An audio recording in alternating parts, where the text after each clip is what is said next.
Dylan Estrella, third win this season, and this car all day was very stout, and right from practice you guys had a quick race car. Yeah, we had a good piece this week.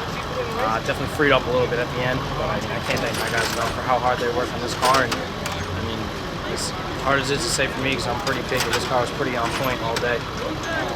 And as far as getting past Martin, how critical was that to just be able to get the lead and just have the track position, so however the race played out, you were where you needed to be? I mean, I felt like we were a little bit better than him when we were behind him. Just waiting for that moment that he would slip up and I'd get underneath him. I knew he'd run me clean. He's always run me clean. He never really had any issues. So I just sent it in there and hoped that we didn't collide. Well, it worked out good for both of you guys. Both had good runs tonight, and nothing happened like you said. But ultimately, Darling does get into second and gave you all he could to try and get by you. How nerve-wracking was that, just to be perfect and not give him any opportunity? Yeah, I mean, it's definitely tough seeing that car in the mirror. I got to give a big thank you to Nick, who spots with Vinny. My spotter's down south with Ryan Priest right now, so we're missing him, but it's kind of funny to get a win without him, rub it in a little bit. But it's definitely tough seeing that car in your mirror.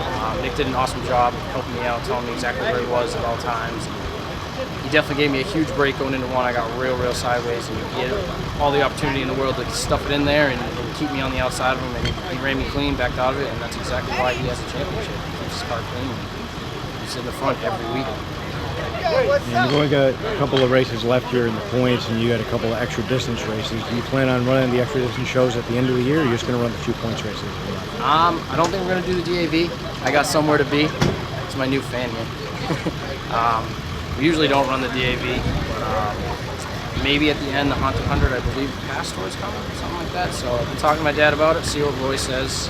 It'd be tough to kind of run in it because now we're going to be running bump stops and all that stuff. So we'll see. And you did have that race for the 200 a couple years ago, so it's not your first time running an extra distance race like that. I think you guys had typically the guys that have a good program here can adapt. The problem, like you said, is it's not just taking your weekly car. You got to change the suspension over it.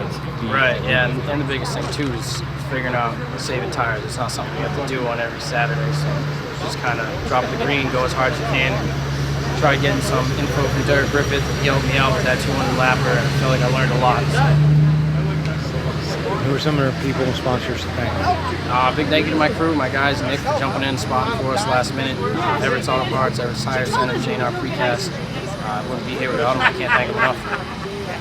And from where you were a year ago, the up and down season, to consistently being one of the best race cars here, 3 wins, a bunch of podium finishes, even when you had the trouble with the exhaust, you guys came back through the field again. So how impressed are you with yourself maturing in just this whole program 1 year later? Yeah, I mean, I definitely got to give a big thank you to Roy on that.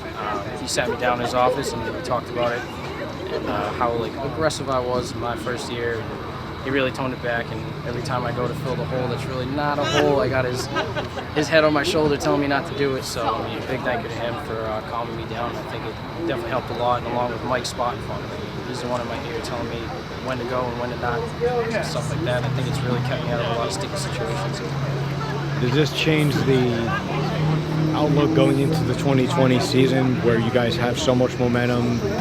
You guys have the car presumably in a good place, where you have the handling good?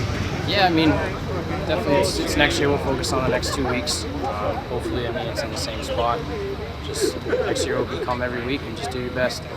And your next win here is your 37th win. That'll tie Dave Humphrey, so that's another goal to shoot for in the remaining couple of weeks.